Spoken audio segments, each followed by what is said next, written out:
Modélisation microscopique de l'évolution d'un système, partie 2. Mécanisme réactionnel. Imaginons que dans un bécher, on introduise 2 moles de réactif A et 2 moles de réactif B. Ces deux réactifs vont disparaître progressivement en réagissant, et on verra apparaître progressivement le produit C et le produit D. On va admettre que cette transformation est lente et qu'elle dure 3 secondes.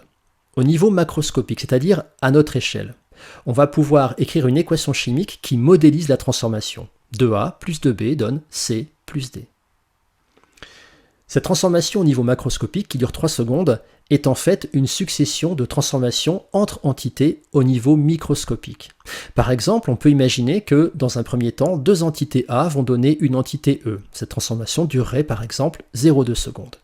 Dans un deuxième temps, l'entité E va réagir avec une entité B pour donner une entité F et l'entité D, pendant une transformation qui va durer 2,7 secondes. Enfin, au cours d'une troisième transformation, l'entité F va réagir avec une deuxième entité B pour donner l'entité C. Cette transformation durerait 0,1 seconde. Au final, on remarque que les entités E et les entités F disparaissent et on obtient finalement l'équation globale 2A plus 2B donne C plus D.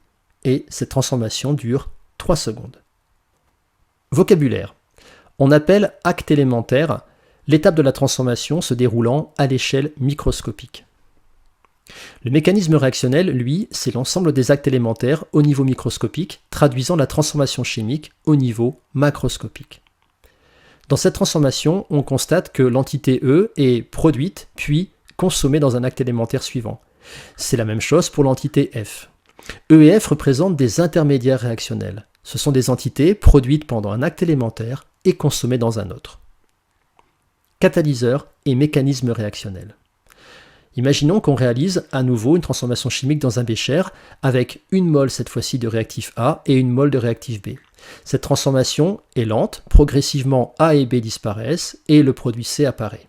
On admettra qu'elle dure 10 secondes. Au niveau macroscopique, on va écrire l'équation A plus B donne C. Au niveau macroscopique, on a la transformation A plus B donne C qui dure 10 secondes. On admettra ici qu'elle correspond en fait à un seul acte élémentaire au niveau microscopique qui dure 10 secondes. On fait réagir à nouveau A et B, mais cette fois-ci en présence d'un catalyseur. Le catalyseur sera introduit dans le bécher sous la même forme physique que A et B. On a ici ce qu'on appelle une catalyse homogène. Dans l'équation de la transformation, ce catalyseur va apparaître sur la flèche. Les réactifs A et B, cette fois-ci, vont réagir rapidement pour donner C. On a par exemple une transformation qui dure 0,3 secondes. Au niveau microscopique, la réaction non catalysée correspondait à un acte élémentaire de 10 secondes. On a donc au niveau macroscopique une transformation qui dure 10 secondes. Comment un catalyseur permet-il d'accélérer une transformation chimique ? Eh bien, en fait, il va remplacer des actes élémentaires lents par des actes élémentaires peut-être plus nombreux, mais plus rapides. Ici, par exemple, on peut très bien avoir l'entité A qui réagit avec le catalyseur pour donner une entité E au cours d'un acte élémentaire de 0,2 secondes. Puis, au cours d'un deuxième acte élémentaire, l'entité E va réagir avec l'entité B pour donner le produit C et pour régénérer le catalyseur. Ce deuxième acte élémentaire est lui aussi un acte rapide. L'entité E est un intermédiaire réactionnel qui va disparaître. Le catalyseur qu'on a consommé dans un premier temps sera régénéré. Au final, on va récupérer l'équation globale A plus B donne C, mais cette fois-ci, cette transformation sera rapide. Elle durerait ici 0,3 secondes. Dans cette équation, on n'oublie pas de rajouter sur la flèche la formule du catalyseur.